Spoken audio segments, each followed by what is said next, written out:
My warmest greetings to everyone, especially to our dear Professor Ma'am Mercy Ohoylan. Good day everyone. My name is Kentrey Lantuling, and today, together with my group mates, we will be reporting about the Chapter 12 entitled Students with Physical Disabilities, Health Impairments, and Severe Disabilities. Before the end of our reporting, we are expecting that everyone can define, compare, and contrast physical disabilities, health impairment, and severe disabilities. Describe the skeletal and muscle system. Differentiate orthopedic and neurological impairments. Enumerate the types of physical impairments. And lastly, enumerate educational programs that support students with physical disabilities, health impairments, and severe disabilities. To begin with, we all know that there are a lot of people who pursue their dreams despite from having an illness and or disabilities. Some walk with a limp as a result of poliomyelitis when they were young. Thus, those students with physical disabilities are very visible in school because they use assistive devices like prosthetics devices. In some cases, there are also students who suffer from acute illnesses that affect their strength, vitality, and requires hospitalization and long absences in school. And in neighborhood, we sometimes saw some children who have severe impairment that affect their normal movement and balance. Some children have epilepsy. They experience seizure because of excessive electrical discharge within the brain. Now, let us discover some notable individuals who excelled in many different fields in spite of having physical disabilities, health impairment, and severe disabilities. First, let me introduce to you one of our Philippine revolutionary hero. It's Apolinario Mabini. Apolinario Mabini was one of the best heroes who shaped Philippine history as the sublime paralytic. Mabini's role in revolution was that a leader who was known for his authority, who gained prestige because of his intellectual capacity and his ability to influence people. He gave direction of the Philippine Revolution and becomes the brain of revolution. He was very bright and he preferred reading and studying rather than playing with his friends. Even when he contracted paralysis on 1886, he did not allow it to deter him from taking up law in University of Santo Tomas in 1888. He also worked for social and political reform for the country. He died as a victim of cholera that swept the country when he came back on February 27, 1903. His example shines as a beacon for many of a light in the midst of our despair. He caught the attention of many Filipino, especially those who have disabilities. Apolinario proved that in spite of disabilities, we still too can be a hero using our own capacity and capability in many different fields and aspects.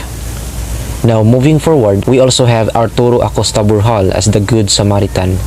From his childhood until the very last few days of his life, Attorney Burjal, who died on June 6, 2002, was admired by many of our countrymen, especially the poor. Wearing a pair of leg braces and crutches, he was known at his school as a brainy guy. He's a top student from elementary until he graduated with a Bachelor of Law. After having several awards, Attorney Burjal was one of the principal author of Republic Act 7277, or also known as Magna Carta for Disabled Persons. With this law, it gives privileges and rights for all disabled persons. After serving the government, he then became a journalist, and he used the power of pen to raise awareness and prevention to some diseases that may cause disabilities. He used his newspaper columns as an eye-opener to everyone that every disabled person have the authority to become a self-reliant citizen. Truly, Attorney Burjal lived his whole life as a man for others. Now, so much with that, let's proceed to Stephen Hawking as the great scientist of the 20th century.